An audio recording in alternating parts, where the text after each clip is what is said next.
Mike Radich here, and I'm now joined on the phone by mixed martial artist Fallon Fox. Fallon, how are you? Hey, Mike, it's great to be here.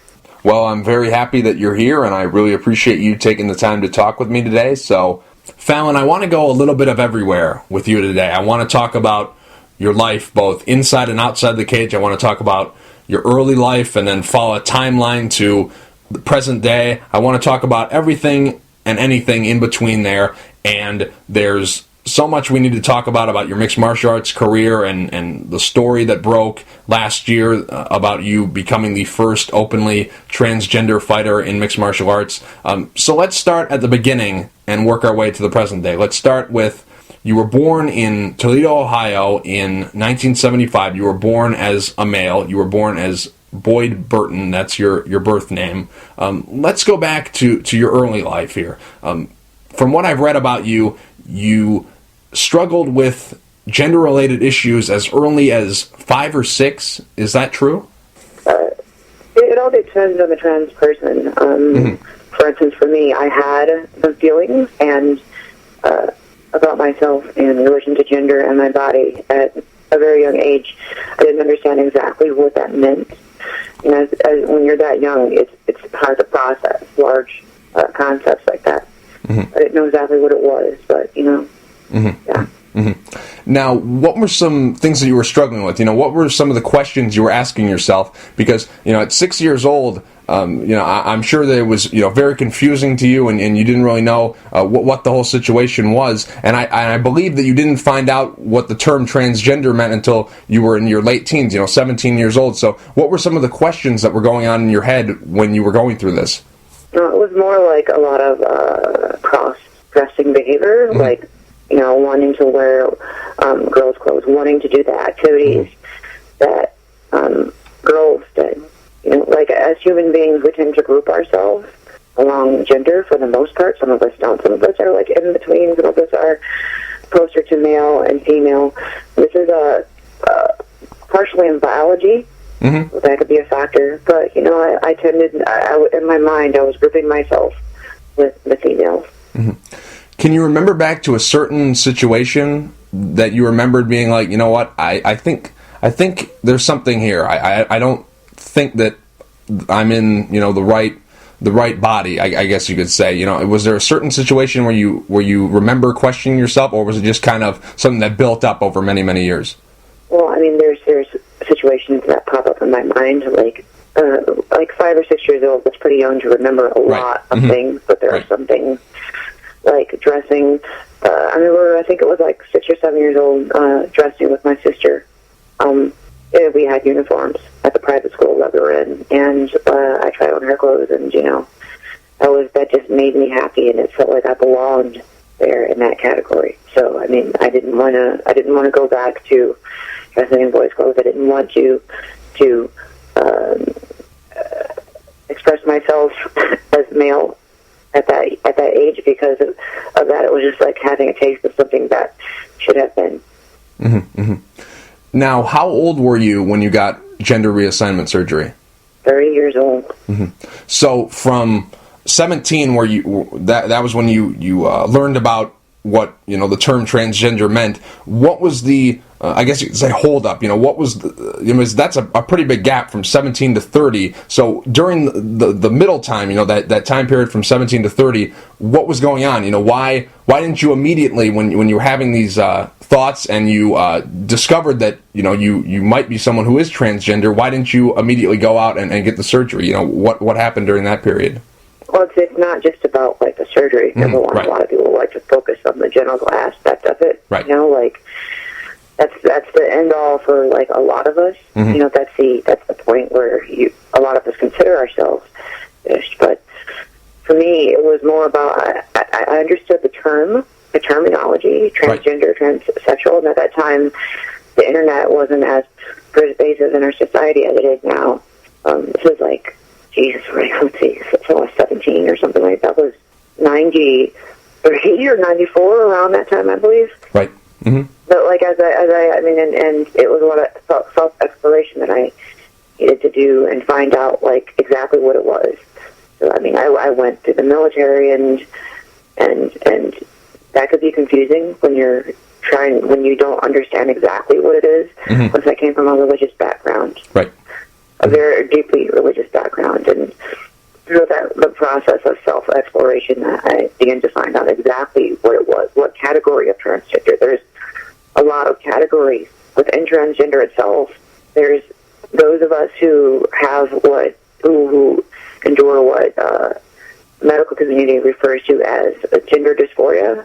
That means that you're not comfortable with the body that you were born in. And then there's some who are just considered cross-dressers, and those are just men who consider themselves men who dress in women's clothes. But those two separate things are different from each other and completely different mental aspects and completely different things, but they lump us in that same category. And you have to figure out, you have to go through therapy and find out exactly what type you are, and where you feel comfortable living the rest of your life.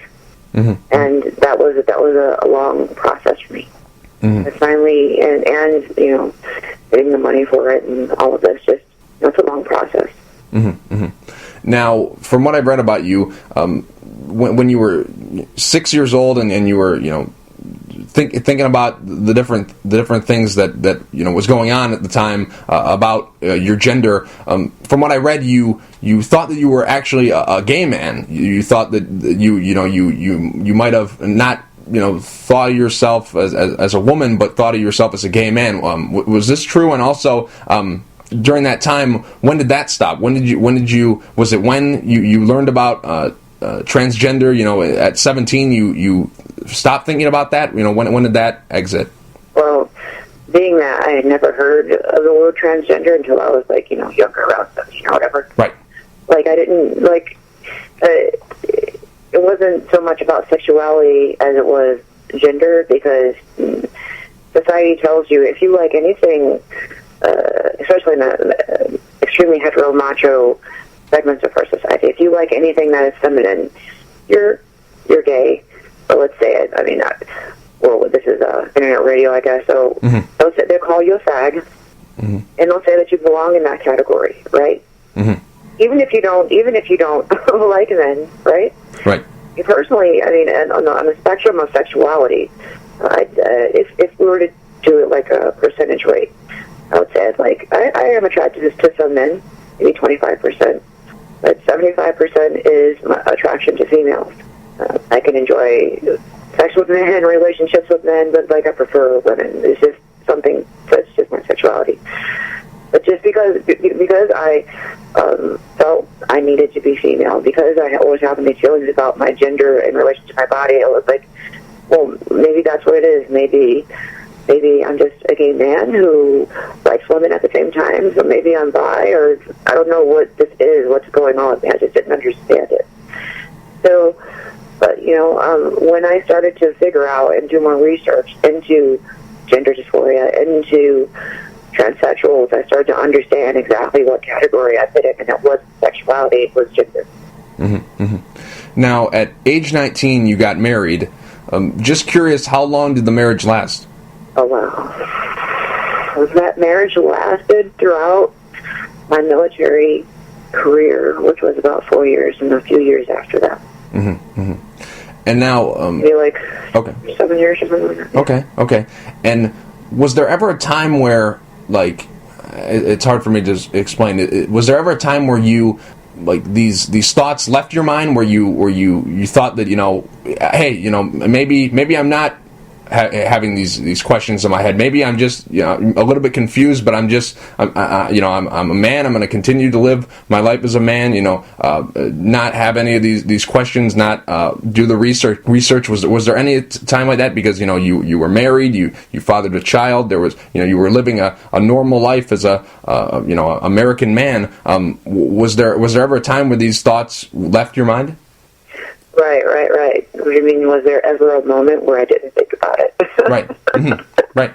Yeah, there were tons of those times, right? So, you can't think about that gender aspect for 24/7. I mean, I was in the military. We would go out to sea. We would have exercises and things like this, and I had friends and we would hang out and stuff like that. But that's part of the mental construct that, like, I didn't, my subconscious mind was not thinking about at the time. So it's kind of like, I don't know, how do I say, pinch yourself from one area of your body to relieve the pain in the other. Mm-hmm. You know what I'm saying? It's focused on something different.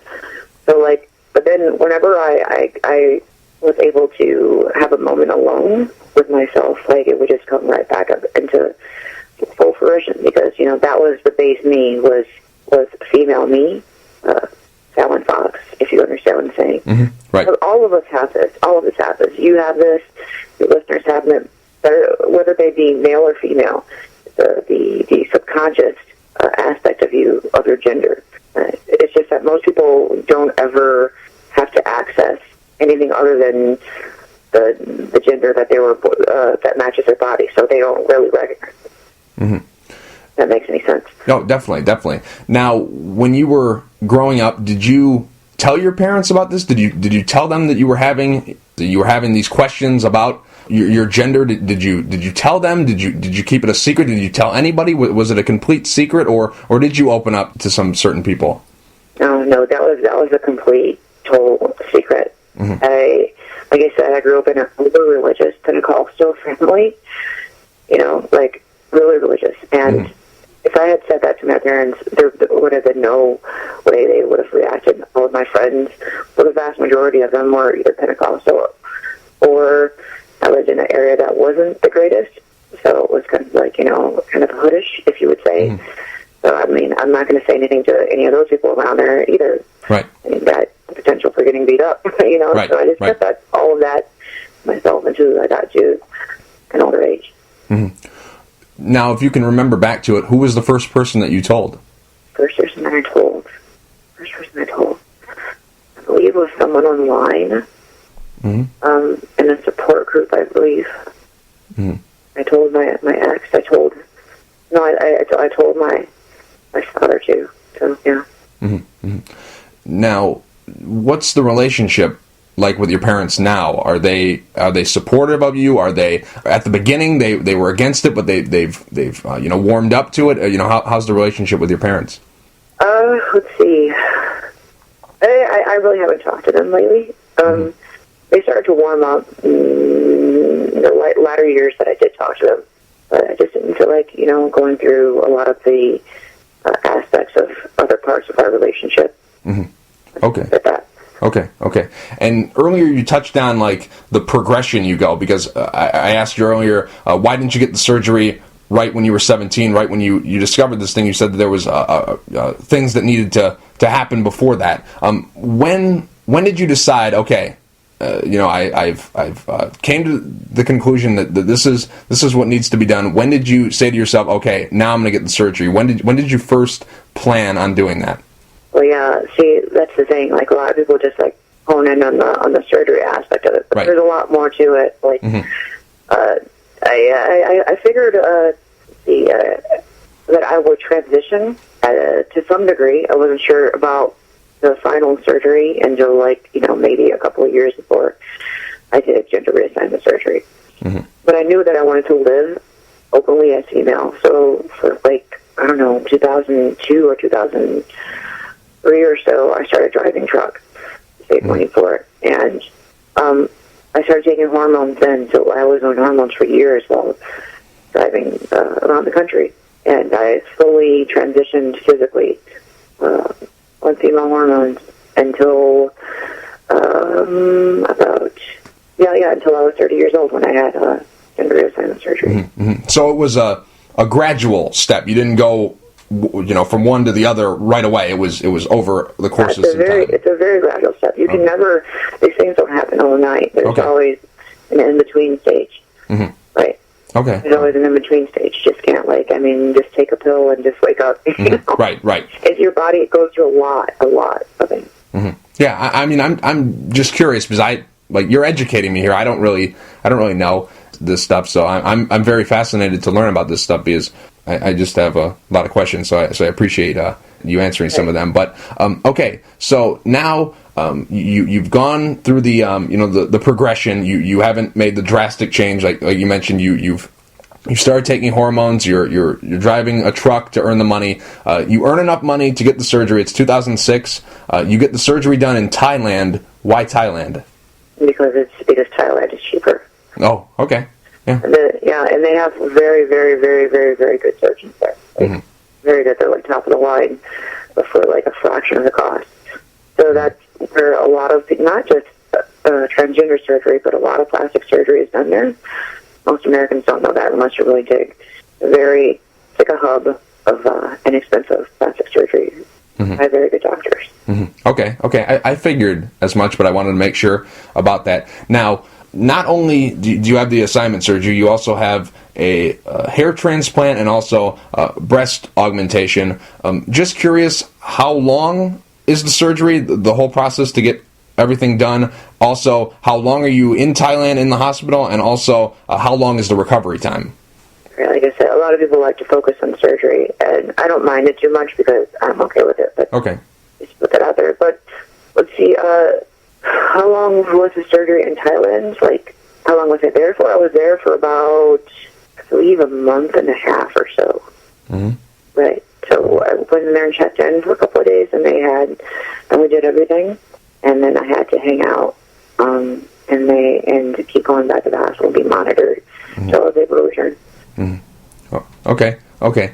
Now, when you come back, I believe you're living with your daughter full time. I believe you had custody of her at the time, right? At the time?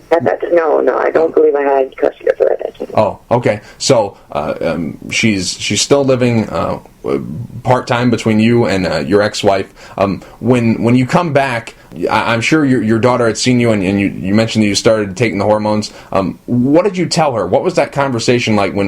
Did you tell her? How old was she when you were going through this surgery? Let's start there. How old was she when you had the surgery? No, that's the thing. Like the surgery. Like, it was more like this. I told my daughter when she was around 5 years old or so. So this we have to backtrack.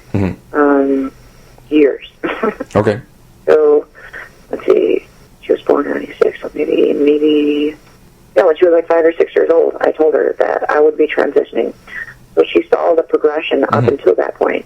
Right, until I was 30 years old. She saw me progress. She saw me gradually change from more masculine features to more feminine features, until the point where, I was living full-time as a woman for at least a year and a half or so before I even had gender reassignment surgery. Okay. So it was like nothing to her. She probably didn't even realize that it was done. The surgery was done unless I told her. Well, then again, I had breast augmentation, so I was a bit bigger, but in the chest area, Right. But then, other than that, it was like a normal thing, a normal progression. And I think that it was a good thing that I told her at such a young age, because she was able to see. She didn't have all of these preconceived notions of like what it was or what a transgender person was to her. She was able to see me for the woman who I am now, and for the male that she saw before then. And she saw the progression and all of the in-between stages, and it wasn't such a shock to her as it is for some people in the world. Okay. And this might be a strange question, but what does your daughter call you? Does she call you Dad? Does she call you Mom? Does she call you Fallon? What do you go by? Right. So the only logical thing that she can call me, Fallon and Mom, because I'm no longer taking that male role. So, I'm Mom now. It's very similar to someone being like adopted by, someone, by a lesbian couple, per se. Right? You'd have two mothers. Right. Now, with my partner now and me, she kind of has two mothers. We're not married yet. We plan on getting married. Actually, she would have three mothers. She would have her birth mother. She would have me as her secondary mother. And she'd also have my partner, Amy, if we were to get married. So it's another aspect of things, which would be pretty cool, I think. Okay, definitely. And your ex-wife, you mentioned that your daughter took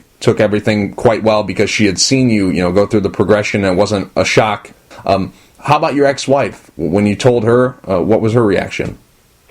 I think she really knew that the relationship was over. Mm-hmm. Right. But she took it, I think, more well than a lot of others would have taken it. I mean, as far as I know, she's okay with it now. So. Mm-hmm. Okay. And now, when do you exactly start to go by Fallon Fox? First, how did you decide on that name? Why did you pick that name? And second, when exactly do you start to go by that? Let's see, the Fox in my name was given to me by a friend. She suggested it. It was like a family name. And Fallon, well, my first name, of course, everyone knows, was Boyd. So it came from Celtic or Gaelic fruits. I don't know. I know I'm black. I know. I get it. I understand. That's kind of weird. But I wanted something that would match the kind of person who I was before, but in the female way. I wanted to keep things pretty much the same. So I didn't pick a middle name. I just picked Fallon. Fallon, I love the band Kitty. If you've ever heard of them, Kitty. And the bass player's name was Fallon. So that's a cool name. I think I'll take that one.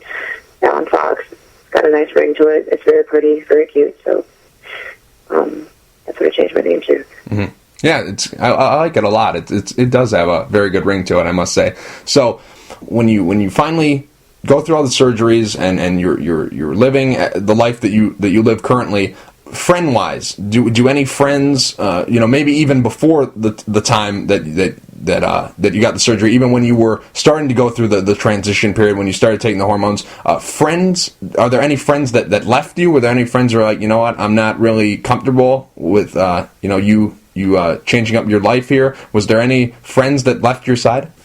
Of course. I had a lot of friends in the military, right? Mm-hmm. Right. A lot of them. I mean, I was a really likable character when I was there, and I got along with a lot of people. And once I got out, I came back to Ohio and I started exploring all of this. Mm-hmm. And I came out to some of them, and some of them took it well and stayed with me.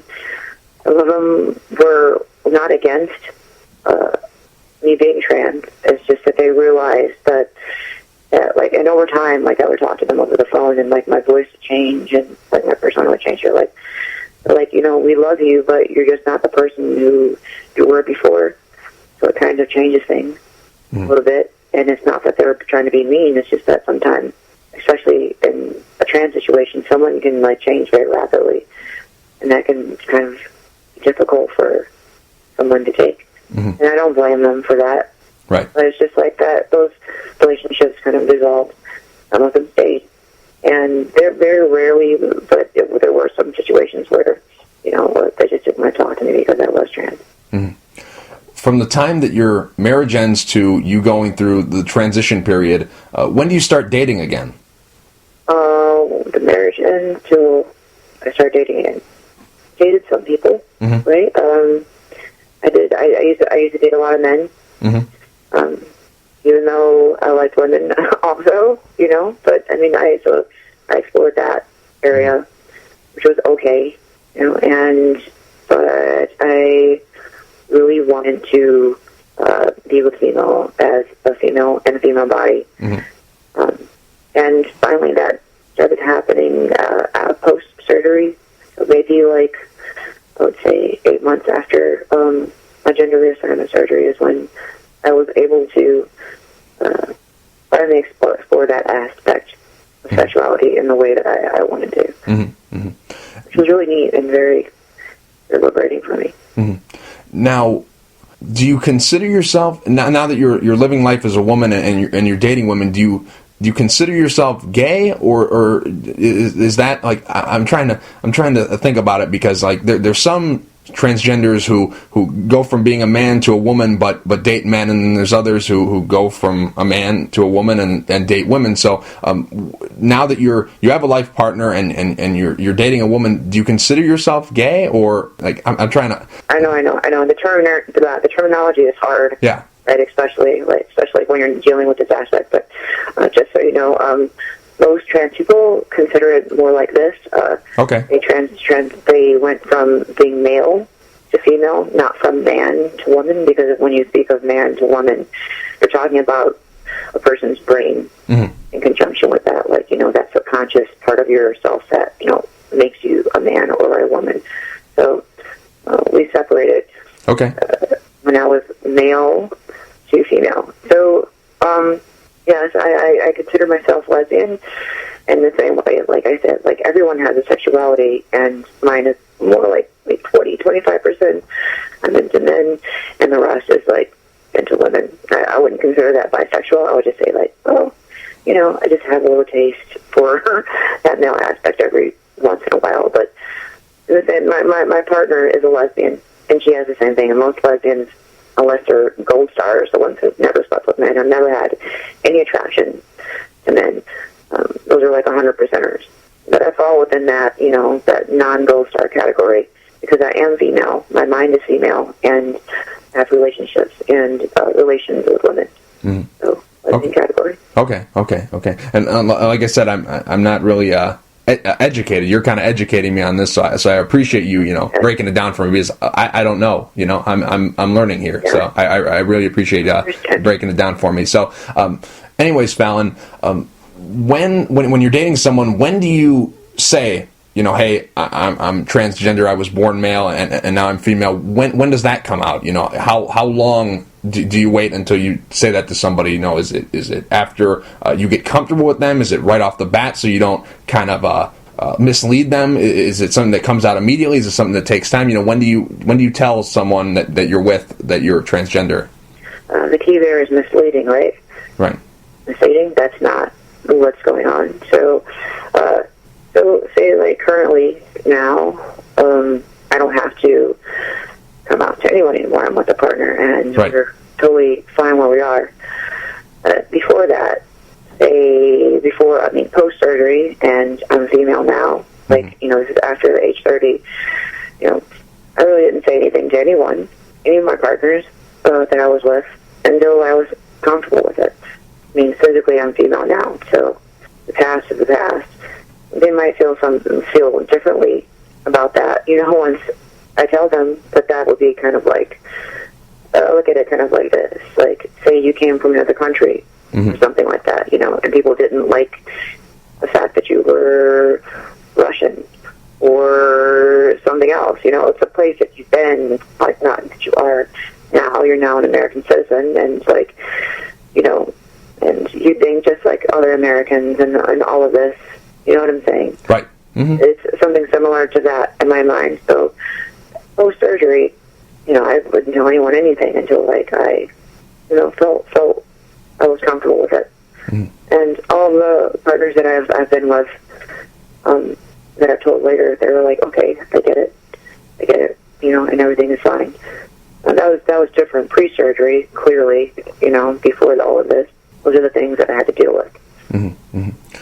Now, pre-surgery, when you were going through the process, and even before that, did you ever have thoughts about suicide? Of course. Most of trans people do have thoughts of suicide. Imagine, like, if you were to wake up tomorrow, Mike, your name is right? Yeah. So if you were to wake up tomorrow and you were to be in a female body, granted, you might think it was cool for a couple minutes. Right. You might look in the mirror and be like, oh, this is kind of, but then, after your day went on, it would be kind of bad.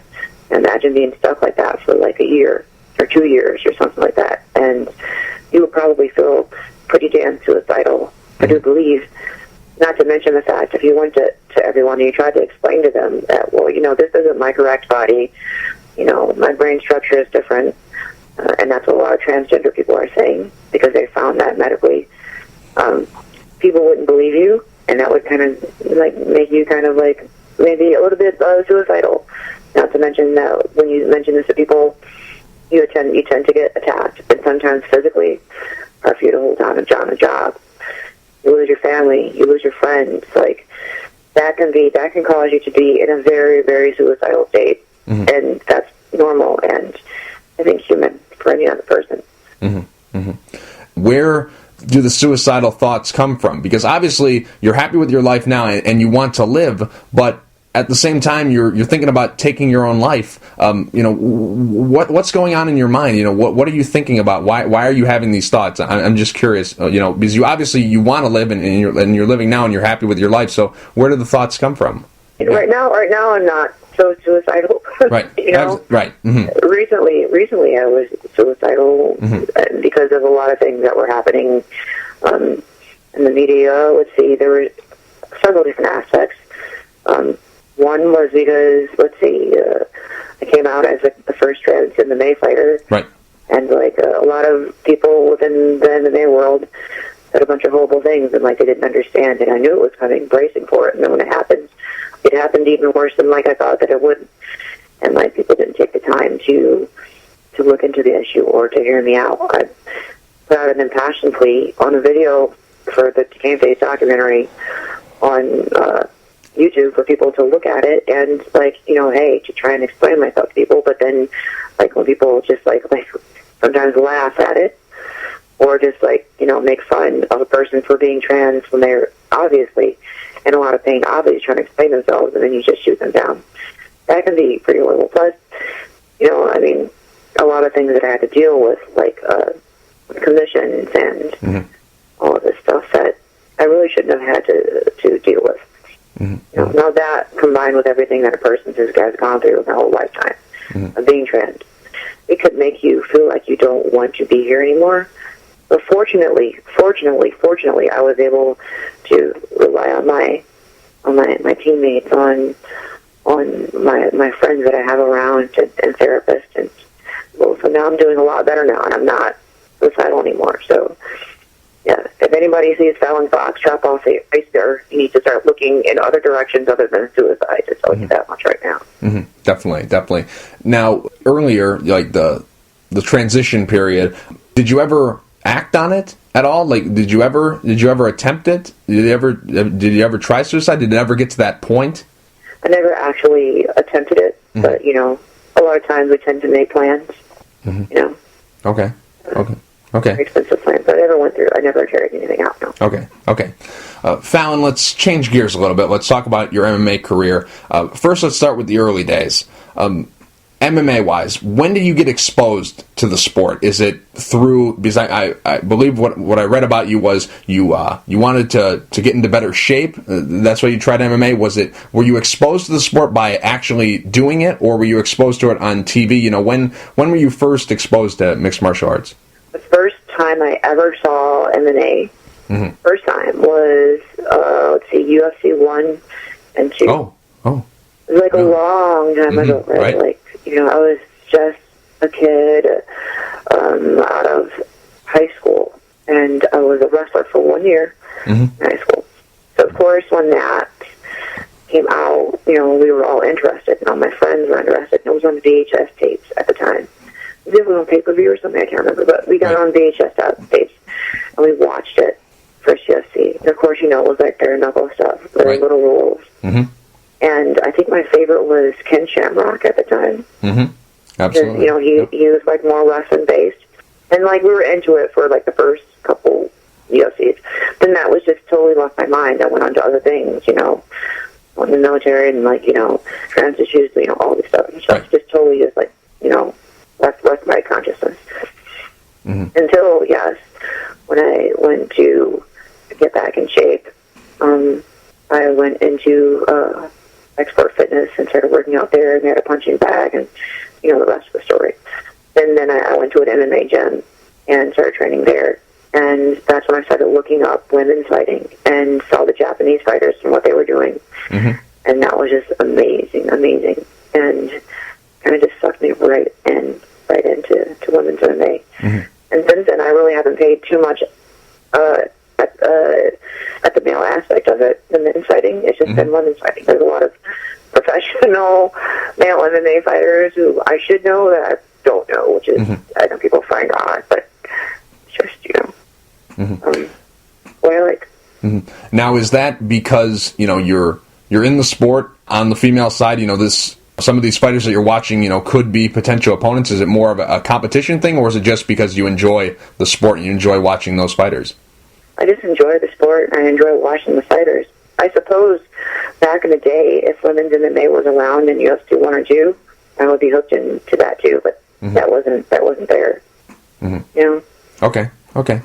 Now, how long are you training before you say to yourself, I think I want to fight. I think I actually want to compete in this sport?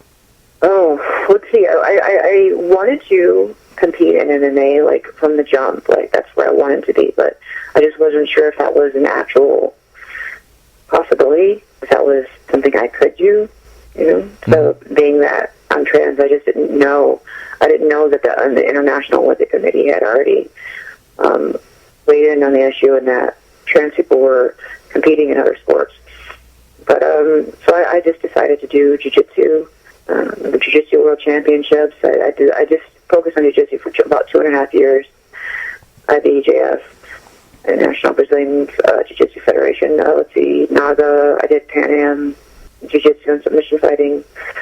You know, did that for a while until I felt, you know, I've been competing in martial arts for a while now, so I think I'll just transfer to MMA and just see how it goes. You're training out of Midwest Training Center. Has that been your gym since day one, or were you training someplace else before that? I was training out of a jiu-jitsu gym before that, but it was not MMA related. And when do you go to Midwest Training Center, and is there any stops along the way that you make before you finally end up there? Let's see, I've been at, I can't remember, a couple of years now. It's been like 30-something years, right? Yeah. It's been a while. Yeah. So it was at the MMA gym, then the jiu-jitsu gym, then the MMA gym again.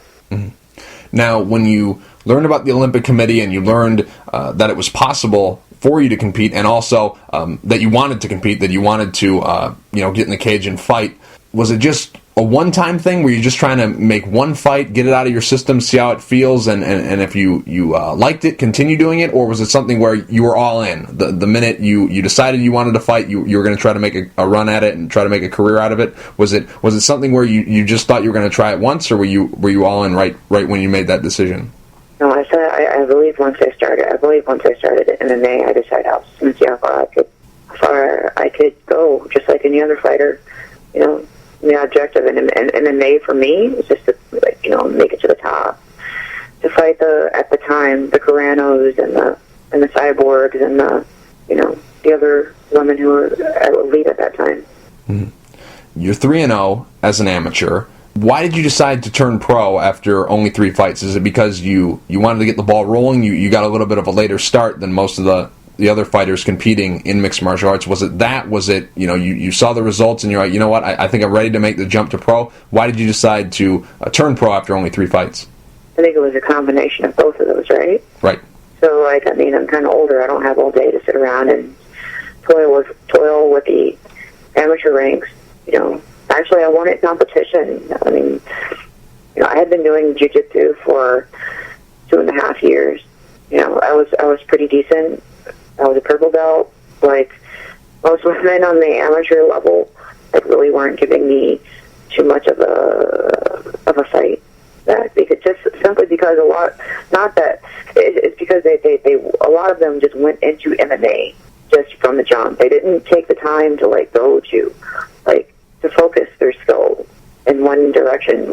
They just came in, maybe trained MMA, all aspects of it, for a year, and then just decided that they wanted to go out there and fight, versus me training for 2.5 years in jiu-jitsu, every day, as much as I could, and then going to the World Championships, having all this competition experience in jiu-jitsu under my belt, and then going into the amateur ring, and, cleaning house. That was, I kind of want to up the game. I want to, see how far I can go. I want to go pro, and I don't have much time to do it because I'm older, so combination of a lot of that stuff. Now, in May of 2012, you make your pro debut. If you can remember back to that time, were you nervous going into that fight? Because, you were looking for a step up in competition. It's the first time that you're fighting as a pro. Was there any extra nerves? Was it a different feeling stepping into the cage as a pro for the first time?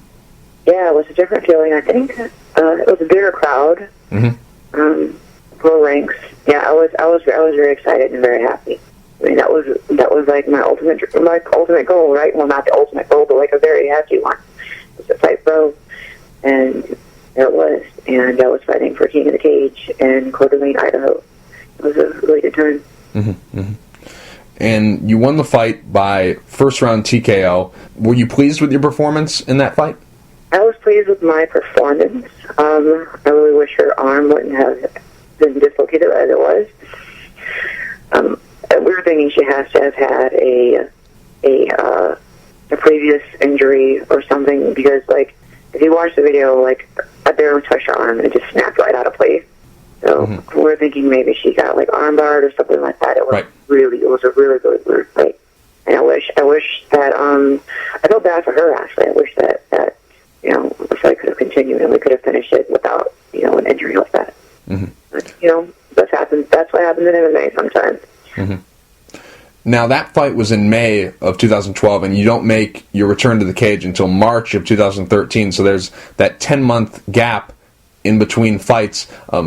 During that time, are you struggling to find fights? Is it something where your coaches are saying, you know what, let's you know, you got to win, let's build off it, let's go back to the gym and work on some things, and then when we think you're ready, we'll send you out there for another fight? Was it your management? You know, why the gap in there?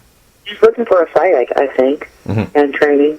So, you know, I think I took a little bit of time off after that first one, then we came back and looking for fights, and I believe I was having a hard time finding a fight until the CFA tournament. Mm-hmm, mm-hmm. Now, the CFA tournament, that's the next fight you have. When you fight Erica Newsom, that takes place in CFA for their 145 women's tournament. How do they pick you? You know, how do they find you? Do you go to them? Do they come to you? You know, how does that all come together? I just got a manager, right? Right. And, you know, that's what I needed, I think, was a manager, and, you know, got the fight. Mm-hmm. They did a little bit of searching, so. Mm-hmm. And the fight against Erica Newsom, you win the fight by first round KO, March 2nd, 2013, CFA 10. You pick up that win. You advance to the next round in the tournament. But that's where your story comes out. That's where all the news breaks about your past, and people, you know, start asking the questions, and the critics come out, and this whole story breaks. How long after the Erica Newsom fight do you start to hear the rumblings? You know, when do you start to hear the things that people are saying about you? And how long are you able to celebrate the Erica Newsom win? Let's see, how long was it before? Let's see, that was directly after. That was like maybe 2 hours or so after the fight. A reporter called me up and started digging, saying that he had heard rumors that I was trans. So I didn't even really get to eat my celebratory dinner after the fight. It was just, it was that way directly after that knockout, and it's been that way ever since. Mm-hmm. Now, talk me and the listeners who may know your story but don't exactly know how it became a story, how the word got out there. Talk me through it. When this reporter is digging, do you jump the line and tell the story yourself? Does he out you? Does the commission, do they say something? You know, for the listeners who know your story but don't know how it became a story, how did the word get out? Well, the reporter who was digging on me, he obviously didn't have my best interest in mind. Right. Because he was trying to out me. So I decided that he's going to come out with it anyway, more than likely. So I would just go around him, and I'll go to Sports Illustrated and come out to them. And then that way, at least I could have a little bit more control over how it's disseminated. Mm-hmm. And that's what I did. I went to Sports Illustrated and told them I was trans. Now, if this reporter doesn't start digging and doesn't, you know, start asking questions and doesn't have your best interest, if that guy doesn't come around, do you say anything? Do you keep quiet? Do you still go to Sports Illustrated after the fight? You know, what happens if this guy doesn't start digging? That's a good question, right? Like, I'd already considered that, which is why we were recording the documentary Game Face months before all this happened, right? So we had, I contacted Michael Thomas from Game Face Documentary, and we were decided to make a film that would document what it's like for an LGBT athlete that is lesbian, gay, bisexual, or trans before they come out. What's that process because everyone always sees what happens afterwards, right? You see the athlete in the news, but nobody ever captures what leads up to it. So we started filming the Game Face documentary months before I came out. Mm-hmm. And my intention was to, at some point, either come out and say that I'm trans, or maybe I'll just wait until after I'm done fighting and then come out and explain all of this in the documentary. But at some point, I figured that I was going to come out because the story had to be told. Mm-hmm. It had to be told. And there's been, I'm not the only trans athlete to have ever competed. Right. It happens in other sports. So, I don't know, I just wasn't sure when we were going to come out with it. Mm-hmm. Mm-hmm. Now, there's been some people who have criticized you because of this, because you didn't just come out with it right when your MMA career started. People got mad at you because you fought these women who didn't know, they didn't have knowledge of your past. So do you have regrets about how it happened? Because some people were like, you fought against Erica Newsom. She may or may not have taken the fight if you had told her the information about you. Did you feel bad at all about not saying it right off the bat? Right. Like how Erica Newsom said that, like that would have been a factor in her considering me as an opponent. But as I'll repeat to the day I die. I mean, has anyone ever looked at Erica Newsom? Right, I know, absolutely. I'm with you. I'm with you. Size me up, like next to her. It's not the reason why she would rather have known her in particular. I don't think it's about the physical aspect of it, right? Mm-hmm. Hello? Right. Hello? Oh, I'm here.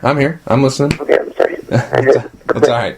I'm with you. It's not about the physical aspect of it with her, I don't think, because clearly she was in better physical shape than me. Mm-hmm. It was just the simple fact that I am a trans woman, right? So something that she hadn't thought about, and something that she just, was perplexed about because she's never heard of it, because it's new, and she clearly was fearing it. That combined with the media that surrounded everything in relation to her, now she has to answer all of these questions, and now she feels, that she's put on the spot, right? Mm-hmm. Is it more about that, or is it more about the physical attributes about me? You know what I'm saying? Because right. clearly she had a physical advantage, not the advantage in technique, mm-hmm. and clearly as a result of the fight. Yep. So I think that's just the thing about it. A lot of them had a lot of potential opponents and former opponents had a lot of knee-jerk reactions because they'd never heard of a trans fighter before, and they probably never heard of a trans athlete before. And I can understand a certain amount of confusion on their part when you haven't heard of something. You might want to take that information in. But that doesn't change anything about the reality of the disadvantages and non-advantages, the advantages that I don't have within the sport. It doesn't change anything in relation to that. Mm-hmm. And I had already done the research, a lot of research. I mean, anyone's thinking that I didn't do research and didn't think about this before I stepped foot into the cage or jiu-jitsu mat, then they're out of their mind. Right. I did tons of research. I knew about the IOC standards and that they had allowed trans people in, and how many hormones you have to take, the period of time, about surgeries, and all of this, and I fit neatly into the category of acceptance in other sports. I was already one step ahead of everybody else who was just starting to think about this issue. I had thought about for years already. So, yeah. Mm-hmm. Mm-hmm. Now, when the story gets out, you're the biggest story in MMA. Every outlet is covering the story. Everyone, all these journalists, fans, fighters, etc., have an opinion on your situation. How crazy does your life get? Can you not go online? People are messaging you. People are tweeting at you. You got texts coming in, reporters hounding you. What's life like for Fallon Fox when the story comes out? Life was pretty much a whirlwind. I couldn't keep up on everything. It just came in so fast. Put it this way, I did a Google search on my name before I came out. It was just maybe one or two photos here. Right. Maybe a jiu-jitsu tournament would pop up. after a few days or a few weeks after my story came out, I could do a Google search of myself, and I'm on page number 100 and something, and it's just all Fallon Fox. There's that negative thing that's just crazy. Like, it was hard for me to keep up on what people were thinking or saying or how any of this was playing out in the minds of the public. It took me a while before I was able to gauge it all. Mm-hmm. Now, during that time, like I said, you're the biggest story in MMA. Everybody's writing articles. Everybody's talking about you. And a lot of things have been said about you. I know you're very aware of the things that people have said. Of the critics, the people who say that you shouldn't be fighting, has there been anything that's been said about you that maybe you don't agree with? Because, I mean, there's been a lot of crazy stuff said about you. We'll get to that in a minute, but has there been anything that maybe it's been negative against your fighting, but is there anything out there that you've heard or read about you that maybe you don't agree with, but it looks like an informed, educated opinion on the situation? It has something to it. You may not agree with it, but it looks educated and is informed. Is there anything that comes to mind? Right. That whole bone density, bone argument thing, which is crazy, and it's just insane that people would even bring that up, even that they would think that would be a factor. Right. People don't stop to think, especially, for some reason in our sport. I don't know why it is, but, they didn't stop to, do the research to find out that, did you know that a lot of different races have different bone density? Right. For example, I think it is in black women around the age of 30s or 40s have a higher bone density than white males. So does that mean that my former opponent, Alana Jones, should not get in the ring with, or in the cage with, I don't know, a Caucasian male competitor because, you know what I'm saying, her bones are too dense? Does that make any sense? Right. Yep. I follow you. Yep. The bone density thing is very, very, very, very, very, very minimal. Very, very minimal. It hardly weighs into a factor of anything. And if that's the case, if we're talking about bone density, then Asian people should totally be left out of MMA altogether because they have the weakest bone density, right? So, right. And especially don't have a black female MMA fighter fight an Asian female MMA fighter because clearly she'll just kick her bones to shards. Right. Right, that doesn't make any sense. No, and people have talked about, my bones, my shoulder width, right, which is I have slightly broad shoulders, but if they compare me to Julia Budd, you're going to see the hips and the shoulders are very, very, very, very similar. Mm-hmm. And you'll notice that her musculature is a lot more dense than mine, too. So these things are just crazy. I mean, things that they just bring up because they don't understand the issue or because they want to try and exploit my situation, or they're just hateful for whatever crazy reason that they have. Mm-hmm. Now, are you surprised? Because I'm a little surprised that more people didn't back you, because we have doctors and science backing up everything you've been saying. Obviously the Olympic Committee approves of you fighting because you've gone through the mandates. You have all your ducks in a row. You have everything together that you need to compete. Are you surprised that people weren't backing your story? Because we have science telling us that you should be allowed to compete. And then we have, visual evidence, like you just mentioned, that also leads us to believing that you should be able to compete. Why do you think people, during this time, why do you think people aren't buying that you should be allowed to fight? Because we have science telling us that you should be fighting, and science is a key part in MMA. Boxing, people call that the sweet science, and that's a part of MMA. You also have the way fights, the way I look at a fight is it's like a lab experiment. An MMA fight is like a lab experiment because we get to see different techniques work in the cage against certain fighters, because when somebody says this technique doesn't work and then someone executes it, then it does work. It's like I like to call it a lab experiment, because people have these preconceived notions that things or fighters can't do this and that, and then when they see it, that experiment comes to life, and it's not just a hypothesis, it's actually real. And then also the way MMA fighters train, it's a very scientific, because you have what are you training? Who are you training with? Where are you training at? How much are you training? Are you training too much? Are you training too little? When should you not train? You know, everything in this sport is very scientific. So when science is telling us that you should be competing, why do you think people aren't buying that? Well, you shouldn't have been surprised at that at all. I mean, look at global warming. Like, that's a fact. That's a scientific fact, and people are, and then still there's a lot of people who are climate change deniers. Mm-hmm. Right? There's Holocaust deniers. There's well, I don't mean to cut you off there. I'm saying more people. I know for a fact that there was going to be people who, regardless of what was said, were going to be totally against you. But why do you think that there wasn't more people? Of the people who did support you, why don't you think there was a little bit more? Not, I wasn't saying, you know, the whole field, you know, 100% of the population was going to say, okay, you can fight. I knew that there was going to be some doubters, but why do you think that of the small group that were supporting you, why it wasn't that a little bit larger? That's what I was trying to say. Because of the way that the naysayers came out against me, like, it became, because MMA is a more male-dominated sport, right? Mm-hmm. Right. And, like, there's a lot of misogyny. There's especially a lot of trans misogyny in our sport.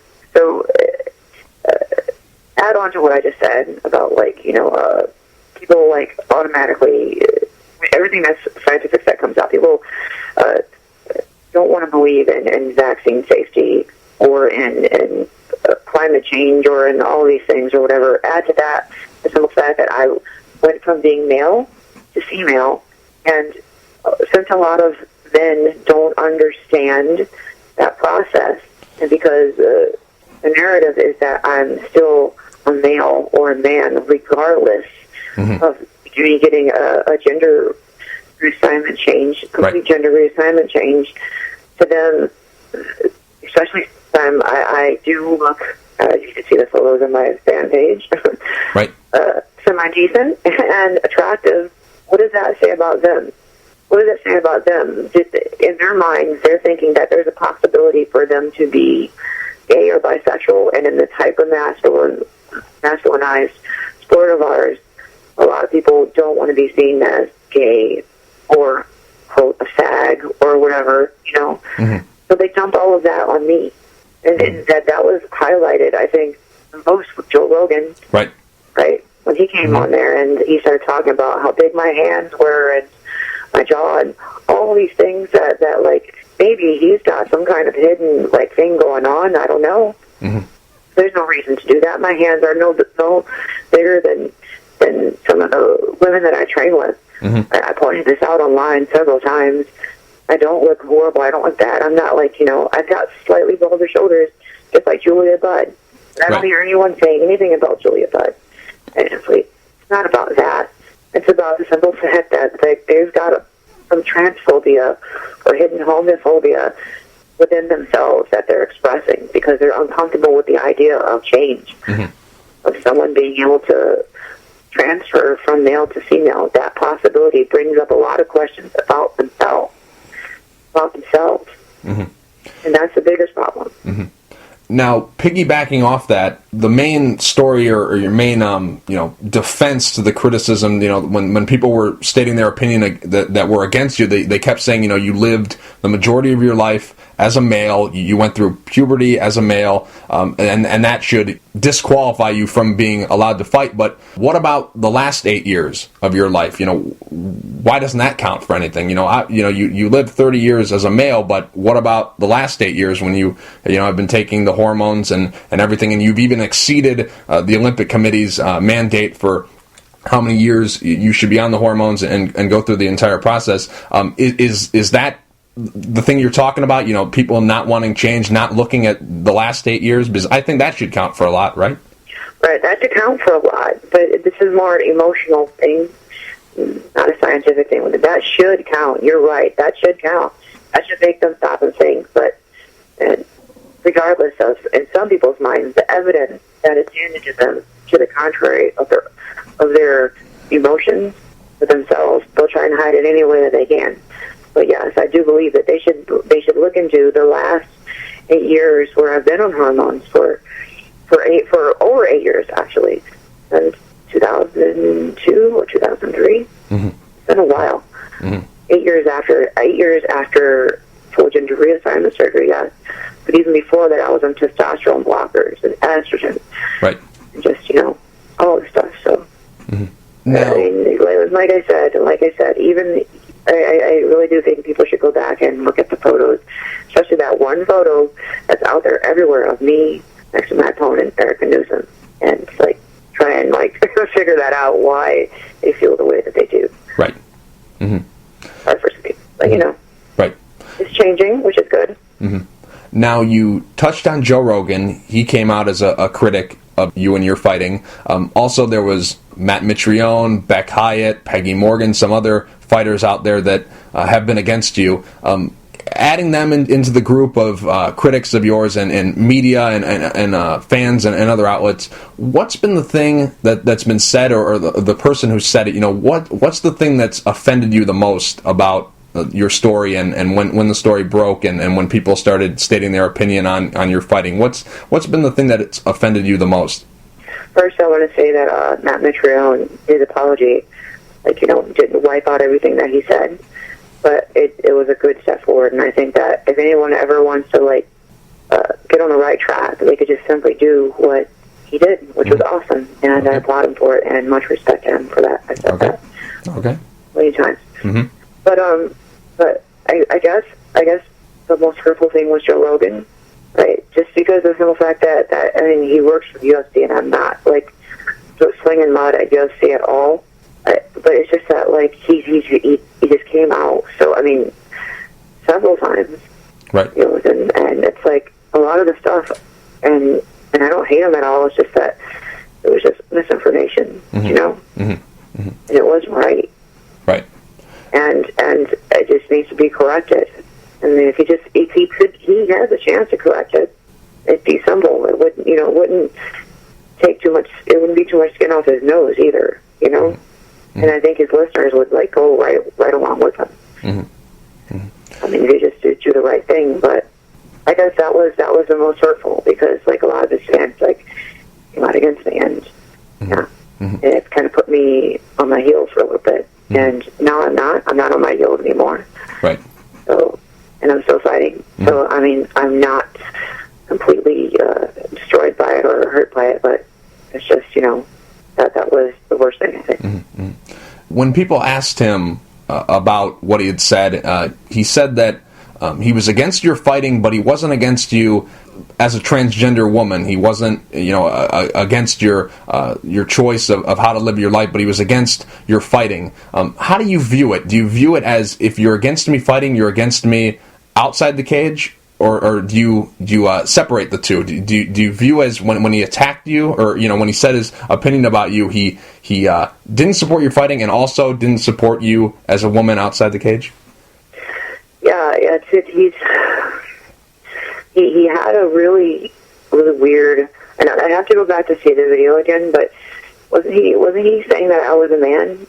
Right? Yeah. He was saying that. Yeah. Right, absolutely. At the same, he went back and forth, because he said you were a man, but then he would say why you shouldn't fight, but then he would flip flop and say, well, she can live her life however she wanted. So he was going back and forth all the time. It was hard to keep track of where he was going with it. But that's the thing. That's the thing right there. He doesn't see me as a woman. Right? And in a lot of people's mind, especially when they're confused, especially when they see me that I am a woman, to them it doesn't compute, especially what I mentioned before, when they might think that they might have a little bit of homosexuality in them because they feel that I'm a man, which is totally false. Right? So it's hard for them to actually, especially in this macho realm of MMA, to actually come out and say that, no, dude, that's actually, a woman. Do you know what I'm saying? Right. A woman, it's hard for them to say that. So I have to be something other. I have to be a third category. I can't be male. I can't be female. I have to be in the transgender category. Transgender isn't another category off to itself. It just simply expresses another type of woman. It's just like a black woman, or a lesbian woman, or an Asian woman, or a religious woman, or a non-religious, you know what I'm saying? Right. The category of woman. If it was a transgender male, it'd be the same thing. But he was viewing it as a separate thing, as something else because he couldn't fit it within his mind or admit it that I'm a woman, or wants to admit it, or maybe the concept is beyond him. I don't know.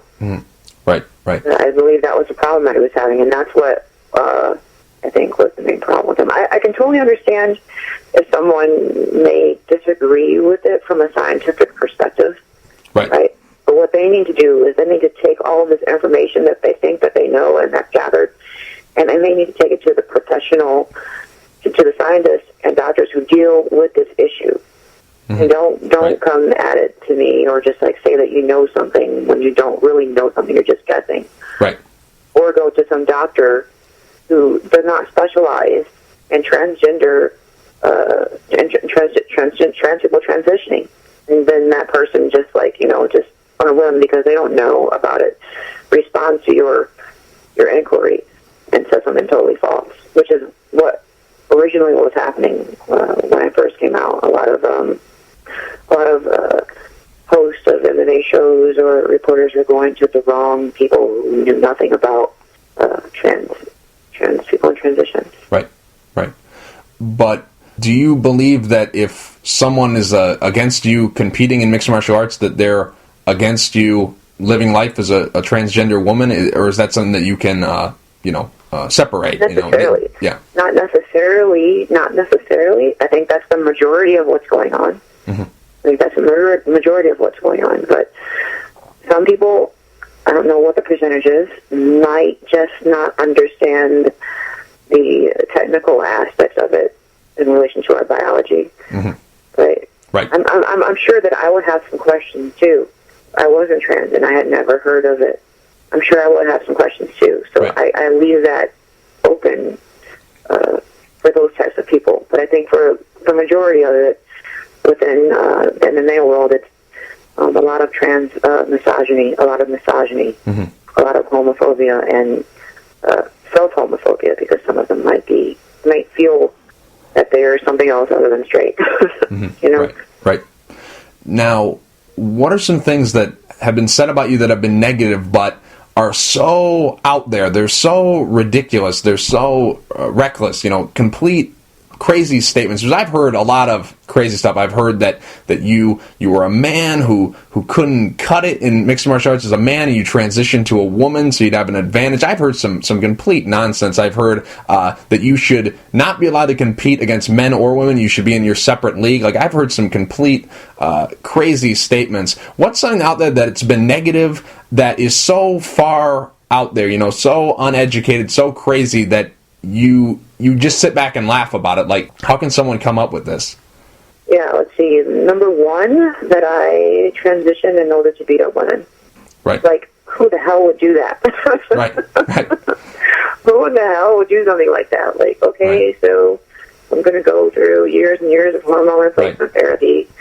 Right. And I'm going to go through a therapist and do like to have some fake issues, and then I'm going to go spend all my money. I did a job to get money to go to Thailand so that I could have surgeries, deal with losing all of my friends, or most of my friends, my family, after surgery, like have to worry about, getting a job, have to worry about competing in jiu-jitsu tournaments all these years to get to MMA fighting just so I could beat up women.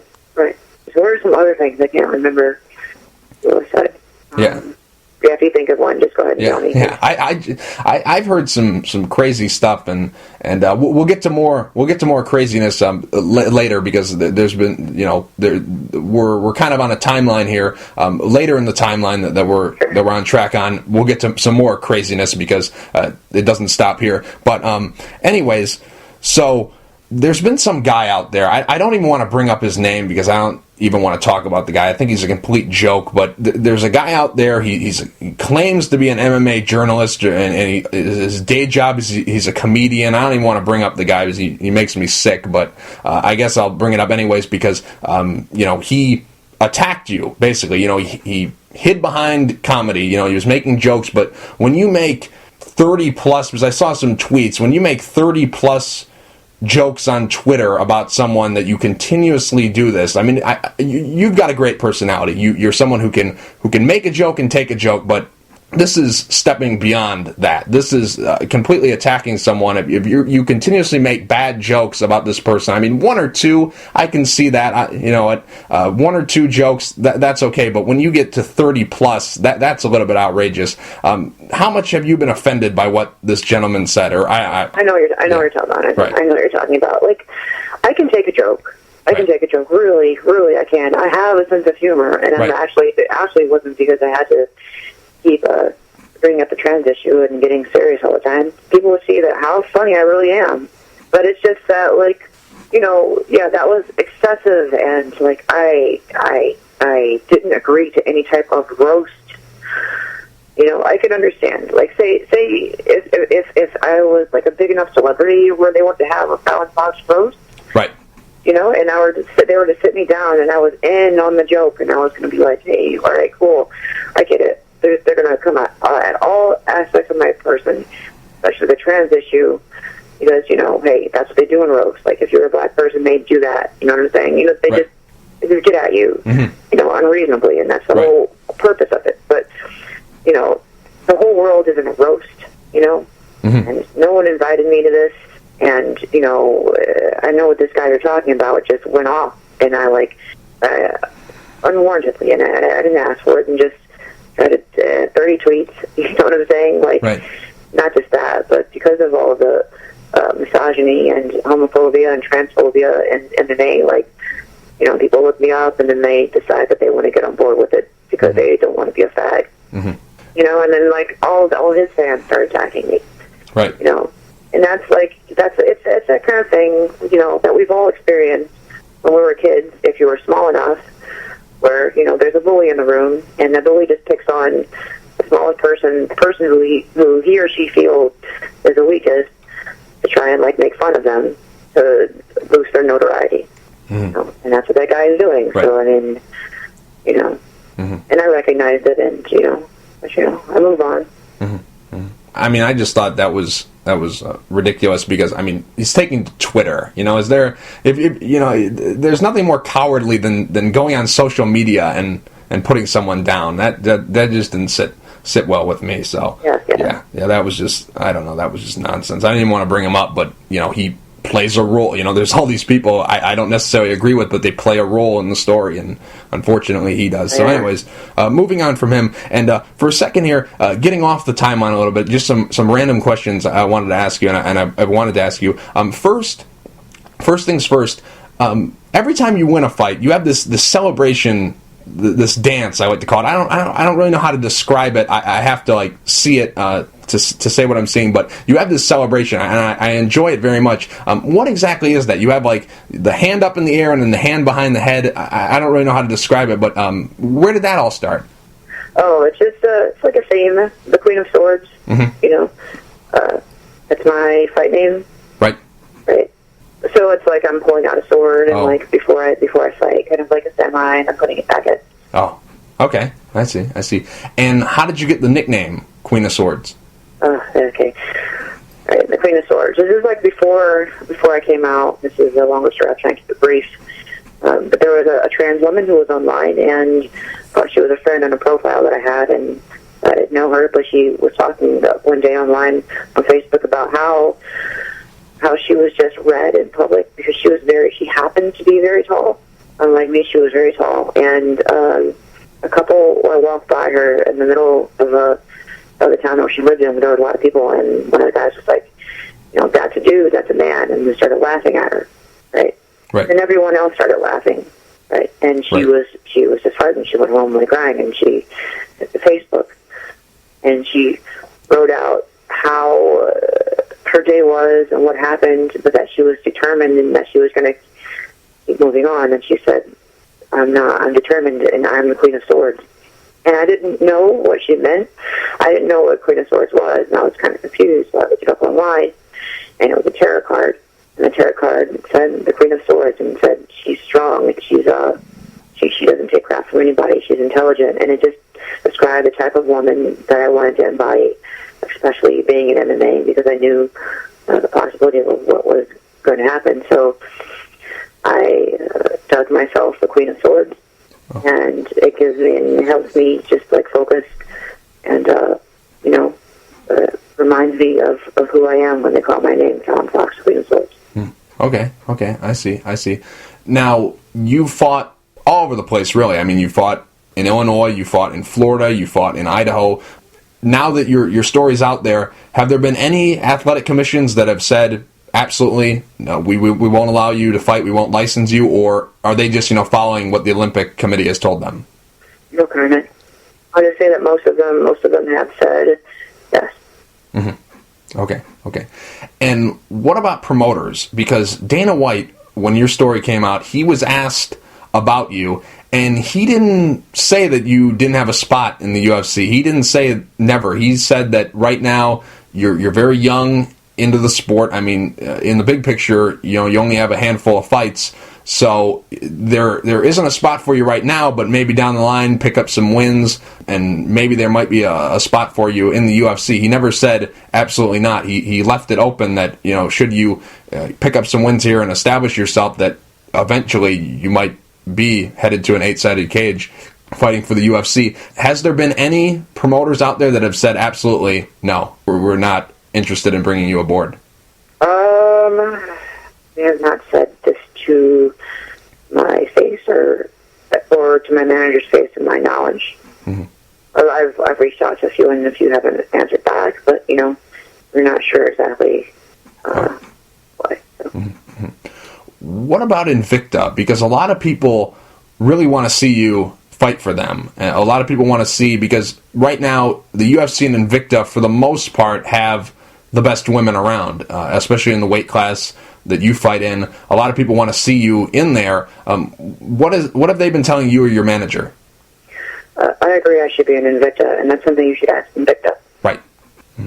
Okay. Fair enough. I'm with you. Now, CFA, they're an organization that backed you. They said you're always welcome to fight for them. George Dillanoval, the promoter of CFA, says he's a very big fan of yours, and you're welcome anytime to fight for them. You're 2-1 under their banner. Is that a possibility? Is that something that you're interested in? If they offer you a fight, would you like to go back there? I'd rather move on to other opportunities other than CFA. Oh, okay. I see. Yeah. Okay. Possibly XFL again, possibly Invicta or whatever, I'll consider my options, but yeah. Oh, okay. And who's your manager right now? Right now, I don't have a manager. It was Brett Ashley, right, but I'm looking for another one right now. Mm-hmm. Now, there was a story that broke about him, and I have only had good dealings with him, so I can't really speak on the matter, because there's been a lot of fighters who have said that he did some bad things. When I ever approached him about interviewing a fighter or whatever, he was always very nice to me, and he helped me out whenever he could. So I can't really say anything bad about him. I actually really like the guy, so I really can't say anything. But did you have good dealings with him, or was there something else there? Because some fighters out there, Tara Rosa, some of them out there have said that there were some bad things that were going on. Did you ever Did you ever encounter anything? The only thing I'll say about that is I've never dealt with any of the negative aspects of what people were saying that he did, to the extent that he did. It never got to that point with me. So that's all I know about the situation. And I'm off to find another management right now. That's all I'm going to say about it. Oh. Okay. Now, getting back on the timeline here, when your story comes out, do you fear that your career is over? Do you fear that promoters won't bring you along? Do you fear that CFA is going to pull you from the tournament? When this story comes out, do you think your fighting career is over? I had no idea. I don't think my fighting career altogether was over. I was just wondering if the other women in the tournament would be quick enough, would be smart enough to understand the dynamics behind the issue, and still fight me, right? Right. So think that so understand that they had a very good chance of winning versus a trans woman, especially when at least some of them were physically more physically fit. Right. Mm-hmm. And it ended up, being that most of them stayed. The other ones that didn't leave the tournament and go to other opportunities because of other reasons, I believe. But it became a situation where some of them used me, tried to use me negatively. But, you know, the rest of that story. We're not going to change it now, but... Right. Now, CFA 11, the second round of the tournament, you fight Alana Jones. That takes place in May of 2013. You win the fight by third round shin choke. Some people, Carla Esparza, the Invicta strawweight champion, some people, including her, question the authenticity of this fight. They don't really know what to think of your performance. Some people out there thought that you were prolonging the fight so that it would maybe help your case of that maybe your opponents are playing on an equal playing field as you. A lot of people questioned how this fight looked. Is there anything to that? When you're hearing that people are questioning the authenticity of your fight, how are you taking it? Right. I'm taking it as for what it is. A lot of people still the majority of people who are saying this are putting me in the category of male and like man, and trying to figure out what it is, what the reasoning behind my mentality of fighting other women. Right. You know, so to them, because they're just stuck there. Like, the whole situation, I'm quite sure, didn't make much sense to them. Like, why is she still doing this? Why is she, you know what I mean? Like, right. And that I think people like Carla Esparza did possibly think that I had an advantage. That was less of a scientific thing than an emotional thing, I think, especially since I was fighting her training partner, right? Right. Mm-hmm. So, it's just kind of something that she just has, I think it's just something that she has to deal with. I hope she's dealt with it already. Mm-hmm. Now, in that Alana Jones fight, what went wrong for you? Because we'd seen you look very dominant in the first round, but it seems like when the second and third round hit, it's not really you in there. It's a different version of you. It's not the version we're used to seeing. How was your camp in preparation for that fight? And also, what went wrong for you later in that fight? Well, there's a lot of different factors in that fight, right? Right. Well, let's see. Number one, I didn't get much sleep. Right. I can imagine. I didn't get much sleep. I didn't get much rest. I didn't get much food, like, ever since everything happened, especially since I'm under contract. Right. With CFA to do, like, interviews when I'm on site and all of this stuff, And I kind of wanted to and felt that I needed to do interviews to explain myself, especially right then. As soon as I got off the plane, it was interview after interview, which is like typical UFC stuff, right? Mm-hmm.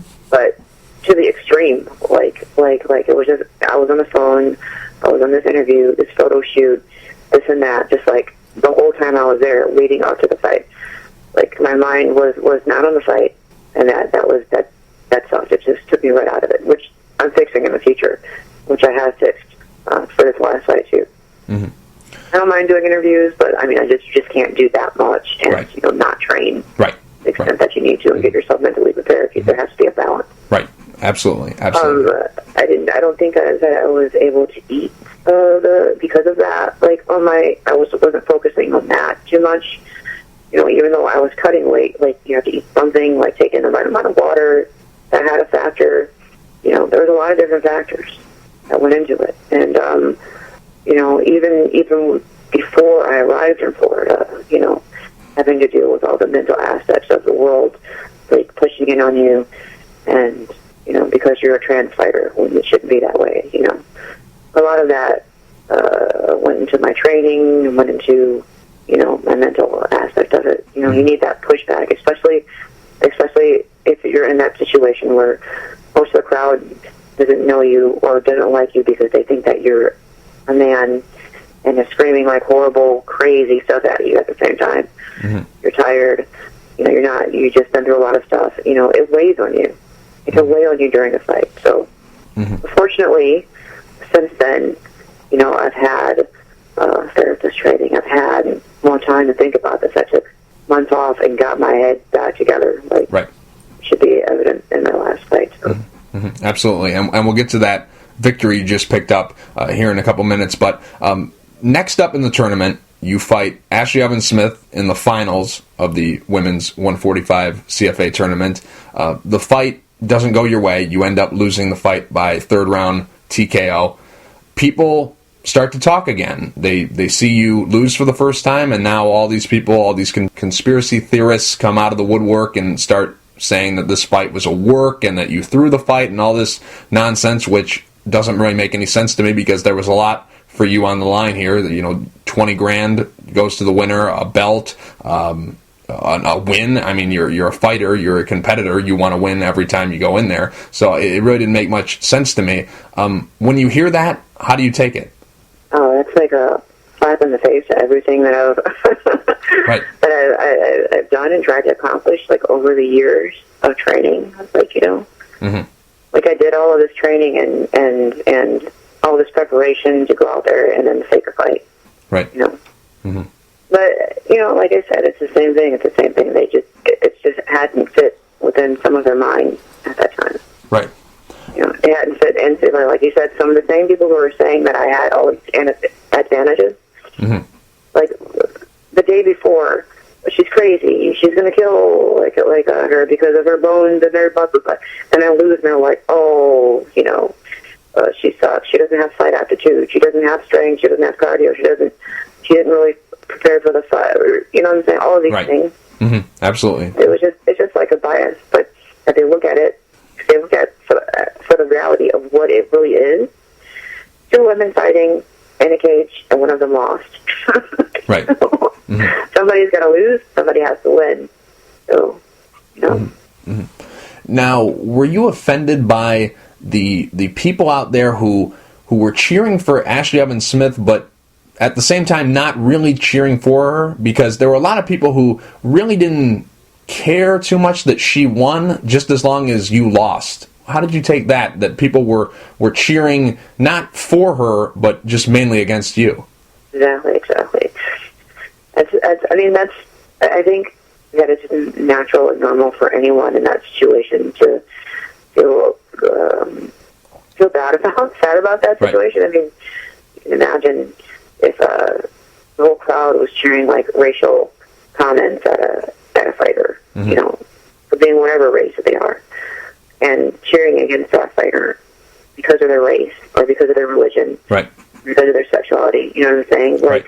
Not just because like you want to see that fighter lose because like or whatever other reason, but just because they happen to fall within a minority category, like, mm-hmm. and that's an okay thing to do.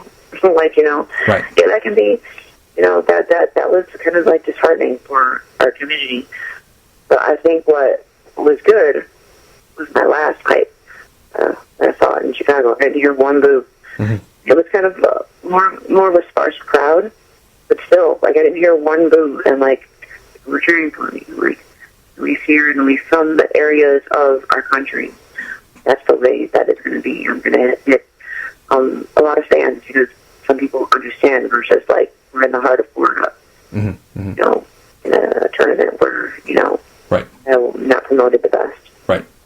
Now, people who were cheering for whoever was your opponent, not really cheering for her, just cheering to see you lose. There was people who really didn't care who you fought, just as long as you lost to whoever it was that stepped in the cage with you.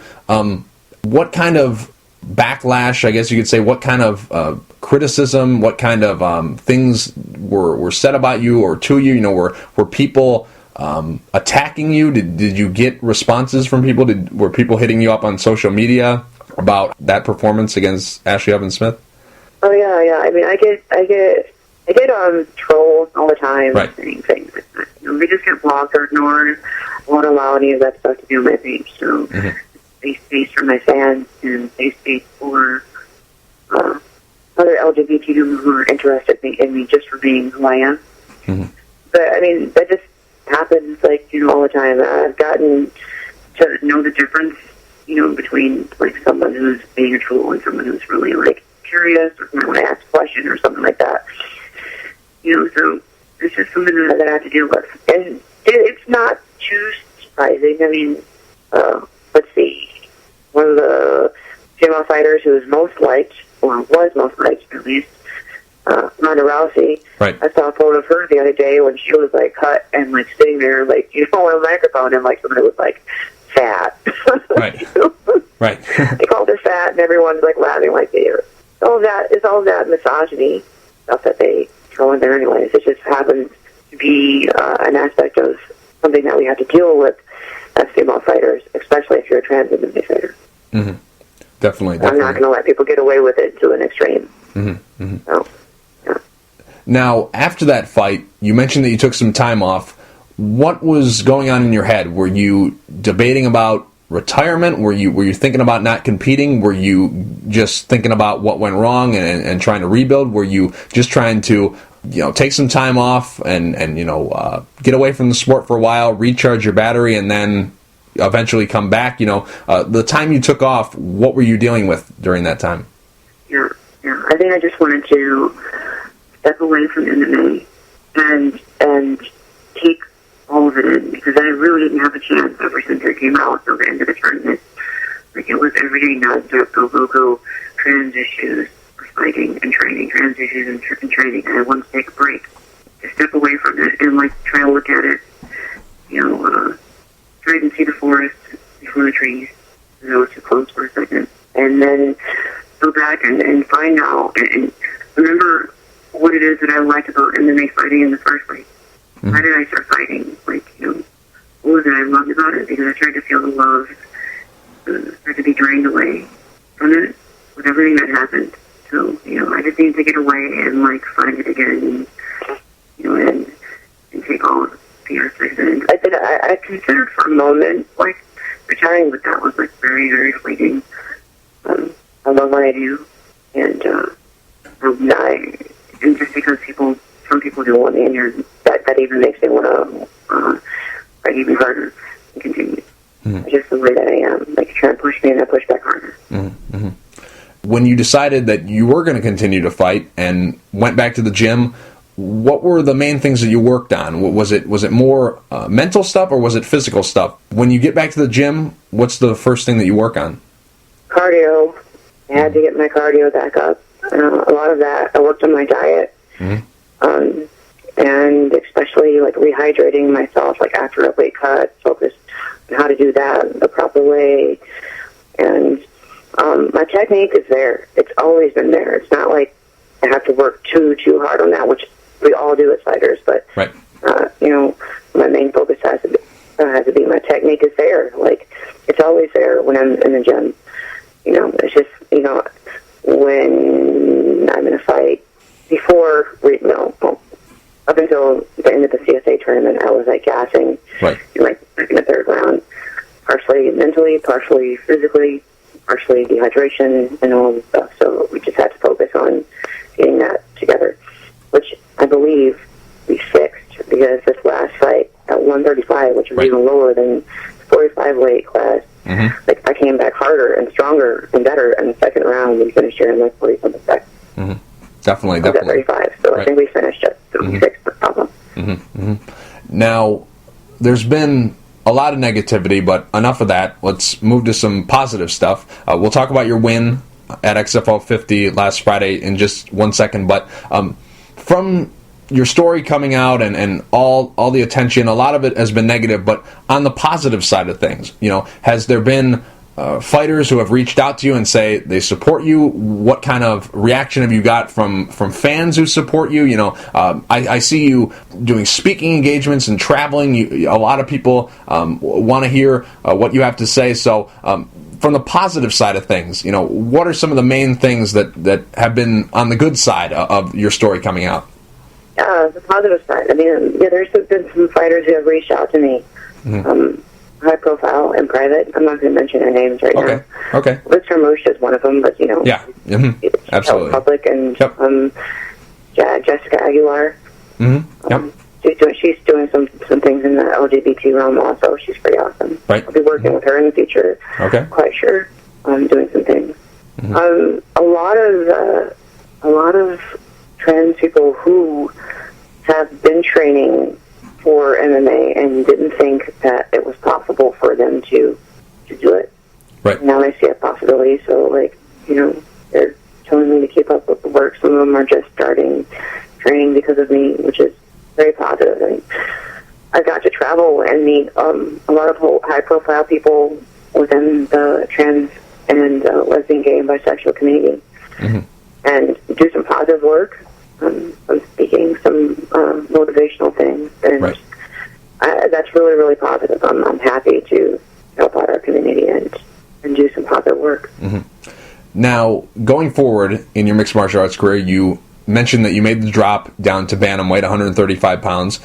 Just curious, there had been some rumblings that you were thinking about going down to that weight class even before you fought Ashley Evans-Smith.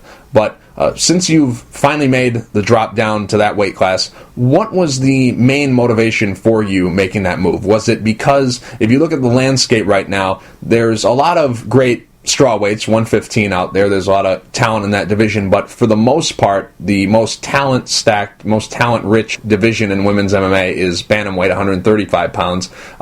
When you look at it from popularity-wise and the matchups that can be made there, that's the marquee division in women's MMA.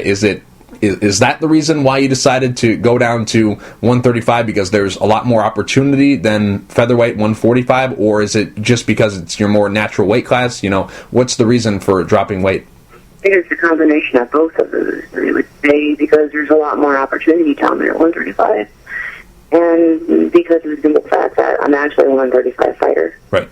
I believe. 145, some of those women are dropping down from 65 or something like that. And maybe, I'm starting off maybe at 57 or something. I'm walking around at.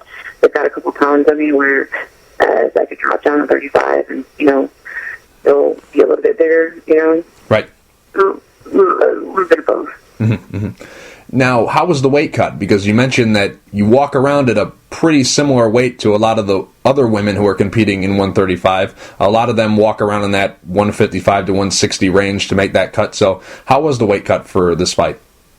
This fight was amazing. I think I did it the best way that I could. I gradually went down in weight and, just sweated it out the past, the last 6 or 7 pounds or something. So it wasn't too horribly bad on my body, and I think I did my nutrition right, and it all worked out well.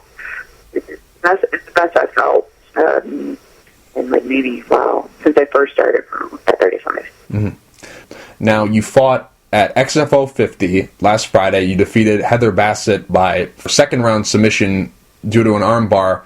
How pleased were you with your performance in the fight? We were very pleased with the second round. The first round, I think I made some mistakes. I think I had some emotional things going on that I had to just lean back a little bit, peel that back a little bit, And then once I was, because I hadn't been in the cage in a long time, right?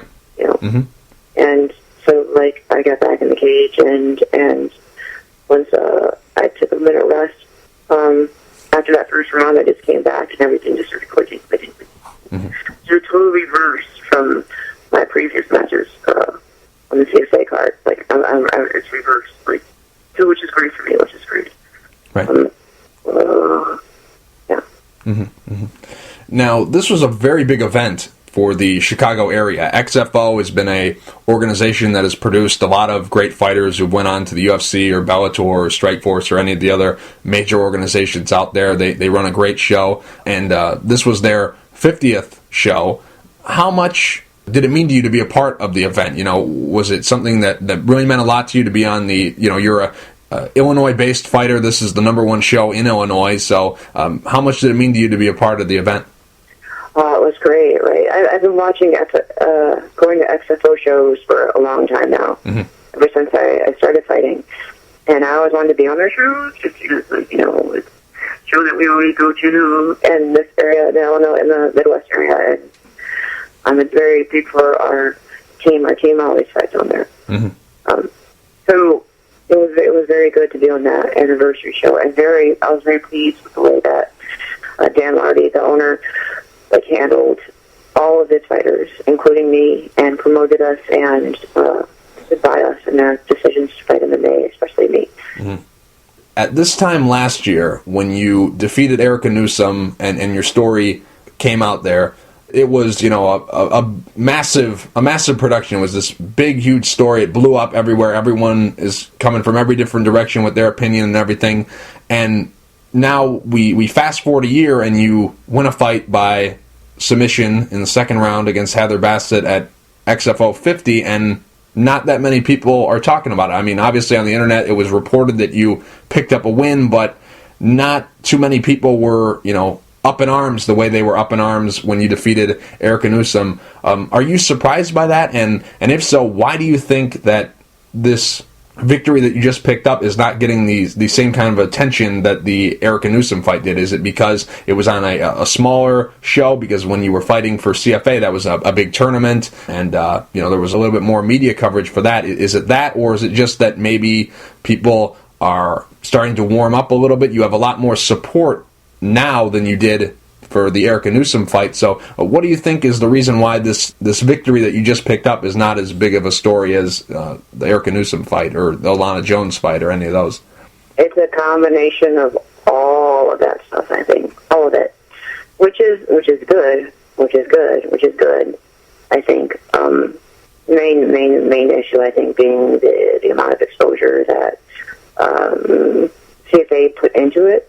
Mm-hmm. Especially since they, it was kind of like an Access TV, CFA thing where it was kind of promoted as like the controversy, because I was trans and, all of this stuff that they promoted it. But now it's more like, people are starting to see I'm just like any other female MMA fighter, know. Mm-hmm. But I think that there will be more views to the fight or Fallon Fox fight in general, because HBO was there and they were covering the event, so I'm going to be on HBO Real Sports. And as I start to climb and get more wins underneath my belt and start to establish that I'm a threat within the female MMA category, like I think it'll be more of a thing in the news. So. Mm-hmm. Mm-hmm. Now, it's clearly it hasn't it hasn't dissipated. Right. Because like I said, I'm going to be on HBO Real Sports, mm-hmm. and mm-hmm. Absolutely. Can't Face documentary is coming out and everything. Mm-hmm. Absolutely, and I look forward to seeing the HBO piece and also your documentary Game Face. I've been hearing about that for a very long time. Obviously, you touched on a little bit that it was filmed around the same time or a little bit before the time your story came out. When is that going to be released? That should be released sometime this year. An exact release date hasn't been solidified, mm-hmm. but I'm not the only athlete that's involved in it. There's another athlete. Okay. That I can't talk about because they're not out yet. Right. But okay. Being filmed as we speak. Okay. That's going to be another aspect to it. So. Okay. And that part of the story to finish up. Mm-hmm. Okay, and maybe you know, maybe you don't know, but is this going to be a straight to DVD release, or will this be shown in a film festival or something like that? Is it too early to tell, or do you know? Too early to tell. Okay. We're negotiating distributors. Oh, okay. You just fought on Friday. So what are you up to right now? Are you taking some time to relax, hang out, rest the body, or are you right back in the gym preparing for whenever your next challenge will be? What are you up to right now? Well, this 1 week outside of the gym, there's some things I have to take up and wrap up before I start another fight camp and look for another fight. But I want to get back into it at ASAP. I want to have another fight maybe within a month or a month and a half or so. Mm-hmm. Mm-hmm. Do you work a second job, or is MMA your full-time job? MMA, I had a second job until recently. Right now, I'm relying on MMA and my partner, Amy. Uh-huh. So, yeah. You've had to deal with a lot of headaches, I'm sure, and you've had to deal with a lot of nonsense with a lot of these crazy conspiracies and crazy things that you've heard. Have you been financially compensated for your stories and everything like that, or... You've had to deal with a lot, so I would hope that there's something in it for you going through all these this criticism and all this stress of your story being out there. So have you been taken care of in that regard? Some I have, some I haven't. I mean, it's hard to get paid for news stories and stuff like that. But there's opportunity in the future, right? Which this is leading up to. So. Mm-hmm. Mm-hmm. That's the way that I look at it. Mm-hmm. Now, the most surprising part of your story to me is that you're 38 years old, and you don't look 38 at all. You look great for 38. I thought you were maybe 27, 26, something like that, but not 38. Is this sport keeping you young? I believe so. I believe the more you work out, the more that you stay in shape, the better you look. Mm-hmm. And it can also be a matter of genetics. You know, my mother was very, very young looking even into her 50s, so I picked up that. Mm-hmm. Okay. Mm-hmm. And now, I'm sure you've been asked this a million times, and I'm sure it's going to continue to be asked as long as you're competing in this sport, because you are older than the average fighter who has 5 fights professional in mixed martial arts. You're 38 years old. How long do you see yourself doing this for? You know, how long do you see yourself continuing to fight? Possibly early 40s. I've seen a lot of MMA fighters fight into their 40s, so I think early 40s sometime, maybe like 3 or 4 years or something like that. I still got left in me. But all I know is right now I'm not. I haven't faded all the way yet, so I'm still going strong. Mm-hmm. And you definitely haven't taken the damage. You don't have the mileage on your body that some of the other fighters who are even younger than you but have been fighting a long time. So I think that, you know, you'll be able to take this pretty far because you don't have the mileage on your body. But in a perfect world, when are you fighting next? You know, what shows do you think that, you know, is the logical next step for you to be in? Are you hoping that maybe, you know, because there's a lot of opportunity out there. There's UFC, there's Invicta, there's World Series of Fighting, there's the Access TV shows. I know you said that you weren't really too excited about possibly going back to CFA, but there's other shows on that network that I'm sure would be very interested in promoting you. So, you know, in a perfect world, when are you fighting and where are you fighting? Perfect world, I'm on an Invicta show. Perfect world. Mm-hmm. The next one, the one... The next one, when is that one? I think... I don't know. Right now... I've been in XFL World lately. So. Yeah, right now they're targeting late April. It might be mid-May. It's somewhere around that time. They've been pushing it back. I don't know. They've been signing a lot of talent, but for some reason they haven't made an official date. So it's anywhere from late April to mid-May is when they're targeting. Yeah, Perfect World, that show. Perfect World. Okay. Sounds good. And Fallon, last question before I let you go. At the end of the day, when your mixed martial arts career is over and you're done fighting, will you be okay if your legacy in this sport is that you're the first openly transgender fighter to compete in mixed martial arts? Will you be okay with that? Because a lot of fighters out there who, when they're asked about their legacy, they say, you know what, I want to be remembered as someone who put on great fights and was fun to watch and someone who was a great champion, held the belt for a long time. Will you be disappointed if at the end of your career you're not remembered as someone who put on great fights, or someone who was a champion, or someone who held onto the belt, or someone who was exciting to watch? Will you be disappointed if you're only remembered as the first openly transgender mixed martial artist? Yeah, I suppose it would be a slight disappointment. You know, if it were to happen, I would take it. You know, and I could do a lot of good in the world just by that being my legacy. But I'd rather have it. I'd rather it be another way. I'd rather be remembered for putting on great fights and for the talent and courage and discipline I had as a fighter and what I accomplished in the cage. Mm-hmm. Mm-hmm. Well, Fallon, I really appreciate you taking the time to talk. I know this has been a very long interview, and I really, really appreciate you taking the time. I know that we touched on a lot of things, and I really appreciate you being so open and honest and you know, going into very great detail on a lot of these topics that we touched on. And, you know, I'm going to continue to support you. I'm going to continue to watch your fights. I enjoy watching you fight.